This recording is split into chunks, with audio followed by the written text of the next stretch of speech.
Hey everybody, David Ellefson here, and you are tuned in to DJ Dells. I really want to know, because this is, I'm pretty sure it's the newest single out with the Lucid.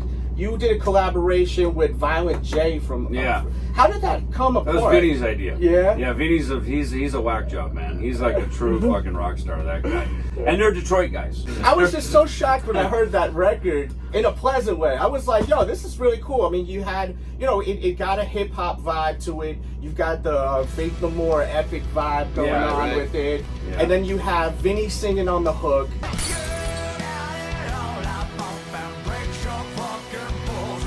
And you know, you basically replayed everything instead of like a rap sample. That song is really great, and we got the approval from Faith No More to do it. Because when every time you do what would be considered a parody, which is to change the lyric, like what we did with These Boots Are Made for Walking, right? Anytime you do that, you have to go to the artist and get their approval. So they gave us, they get all the money, which is fine. We just wanted the fun of doing it, you know. Yeah. But to learn that bass line, I mean, that's one of the hippest, coolest bass lines from Epic of the 90s, you know, when the whole kind of funk metal thing came in. You know, there was Prong doing a little bit of that, and, you know, it's different bands, but that, I mean, Faith No More nailed it. And Billy Gould is just a great.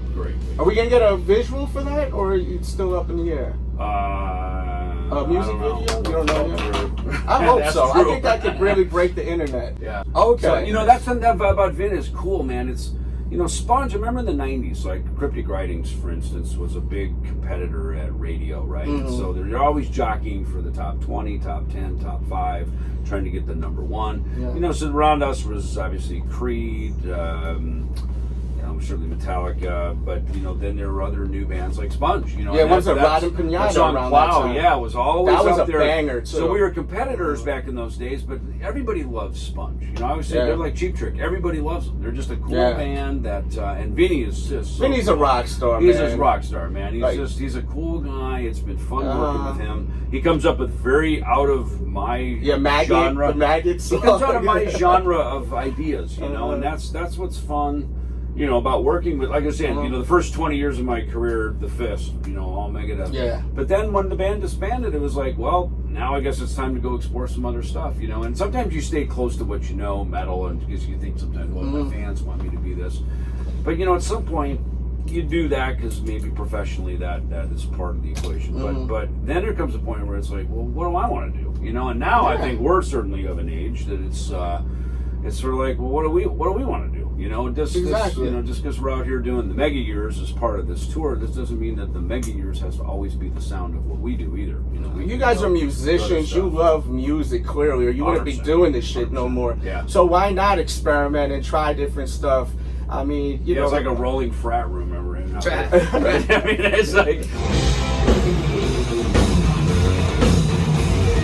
I hope you guys enjoyed that clip off of the interview, which is almost 40 minutes long. We talk about so much, so please watch that. There'll be a pop-up somewhere on the screen in a second. Bash that thumbnail, watch more. Shout out to the Kings of Thrash. Go pick up that album, and I can't wait to hear the studio album. Thank you for tuning in. Smash the like, subscribe, and click one of the boxes right now. Yeah. Crazy for these Jordans, and we've been doing this. We got influenced by, like, certainly Iron Maiden, stretch jeans, high tops. I just loved that whole look. You know, that whole new wave of British heavy metal. But especially Maiden did a lot, early Def Leppard.